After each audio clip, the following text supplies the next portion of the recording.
we're live! And now we're live again! Welcome back.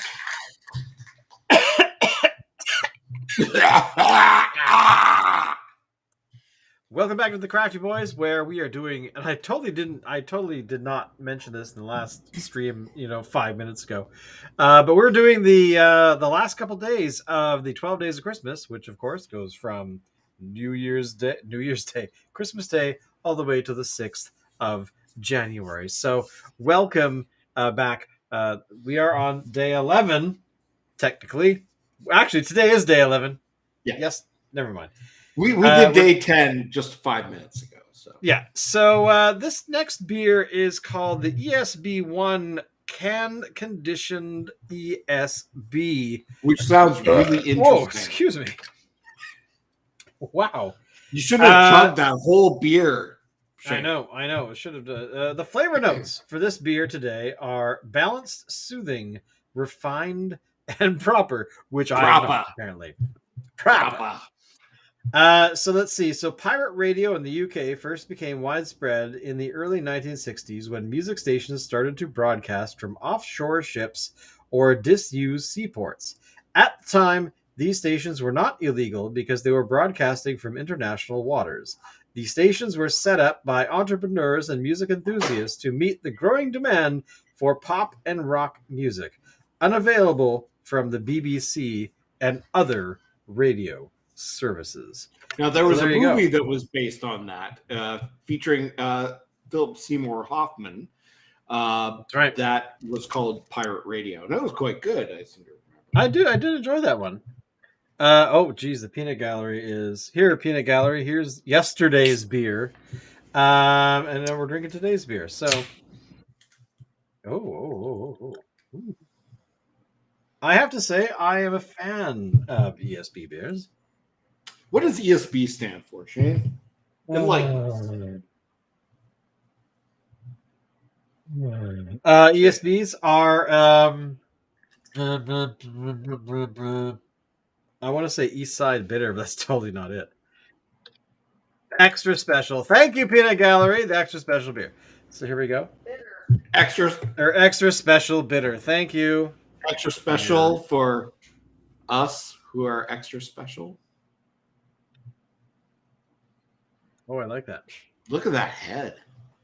Now that is a beer that follows an IPA, a very strong IPA, really, really well.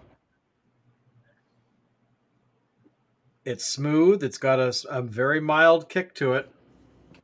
And I like that. That's actually, I think I'm liking it because of the previous IPA that was, I just realized my microphone is up on the ceiling.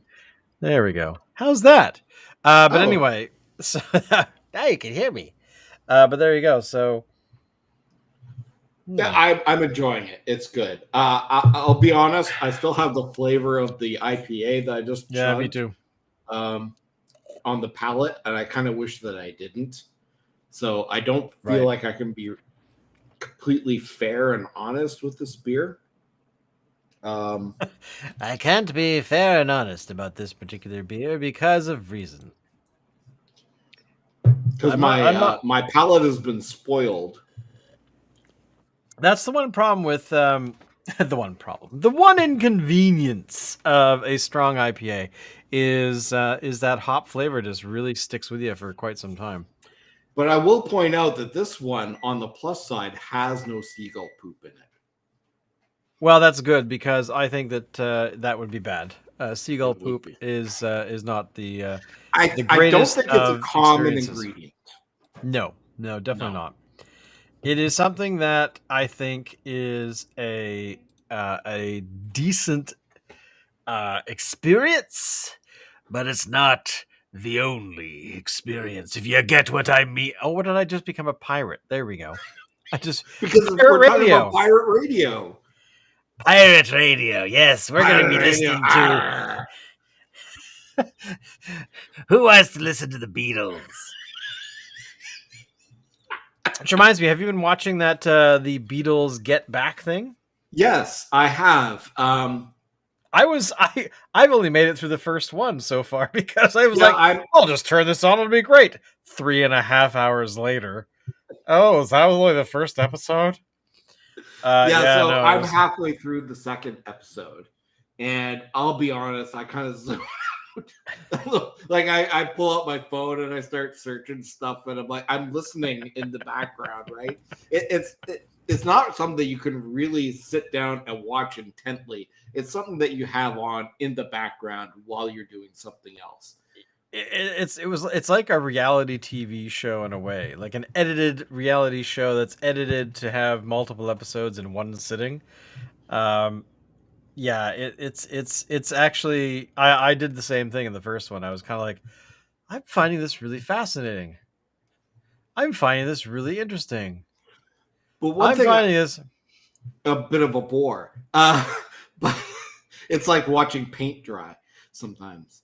But one thing that's interesting, and I haven't seen the original documentary, but the documentary that they use this footage to make, apparently the right. feeling you get from it is much different than the feeling you get from watching the Peter Jackson one. Well, yeah, I mean the Peter Jackson one, I mean, has had to obviously.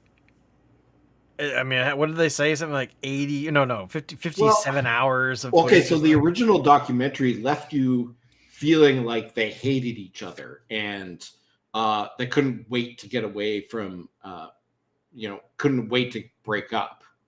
Right. And I think this new sort of like treatment of the footage makes you realize that actually it wasn't as bad as the original documentary made you believe.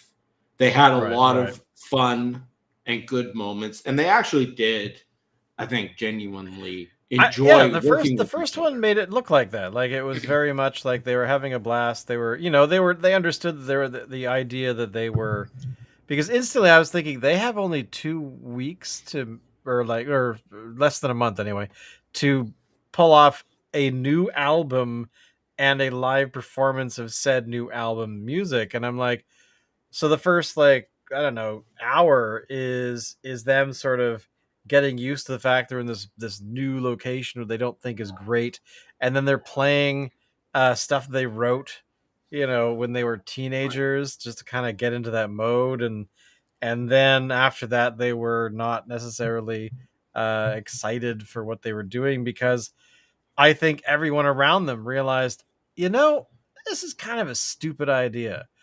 We thought it was cool, but now that we're here and we're partway into it, how the hell did we actually expect ourselves to pull off an entire, like, a live performance with brand new music that they just wrote yesterday, and it to be any good?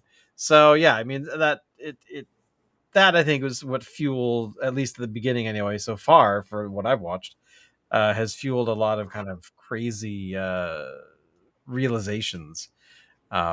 But anyway, I think the only person who really wanted out of the Beatles was George Harrison, and that was it. I think the other three would have been fine to keep going.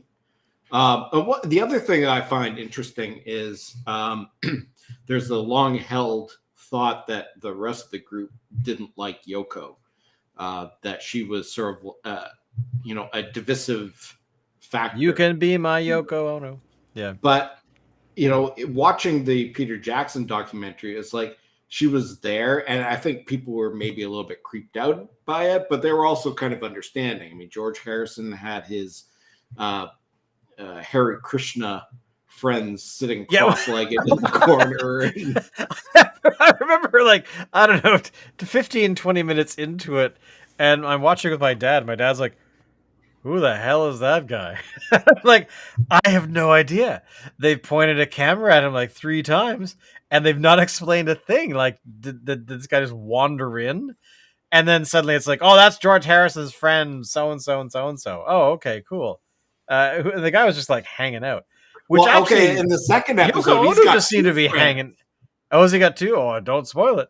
But Yoko just was kind of there. She was just like, hey, I'm here, and I think she was knitting at some point, or I mean, there was just stuff there. Yeah, she's just like hanging out. She's not like, okay, I think that sucks. It's just screw you, John, and I think you, Ringo, have got the most brilliant thing ever. So shut up and I'm going to direct this whole thing. Like, no, that was kind of the impression in the back of my mind. But and she was just kind of hanging. Another thing that was interesting in the second episode is that Linda McCartney, who wasn't Linda McCartney at the time, she actually came to some of the sessions as well. Oh, cool. And you can actually see there's some parts where Linda McCartney and Yoko Ono go off and they're talking amongst themselves and stuff. And no, that's cool. I'm actually kind of excited to watch more of it because it's like a fly on the wall kind of experience. And it is very much, and I like that, but it is a bit. You know how people always say, once in a while they'll say, "Hey, it would have been great to have been like a fly on the wall in that room." And you're sitting there going, yeah, that'd be cool too. But now we're having that experience. It's like, actually, no, I'm kind of bored. I think I would have been a fly on the wall for like 20 minutes and be like, yeah, I'm out. I'm good. I'm good. I'm going to go next door and see what's in the restaurant next there. And anyway. All right. Thank you all for watching, by the way. We will be back again for tomorrow for our last, for beer number 12 of the 12 Days of Christmas. And that'll end it off for the year. And then also tomorrow it is Tuesday, right? Is it Tuesday? Yes, it is. It is today. We'll also have the regular show tomorrow night as well. So we'll talk about more stuff. And there we go. Pardon me, Alan. Go.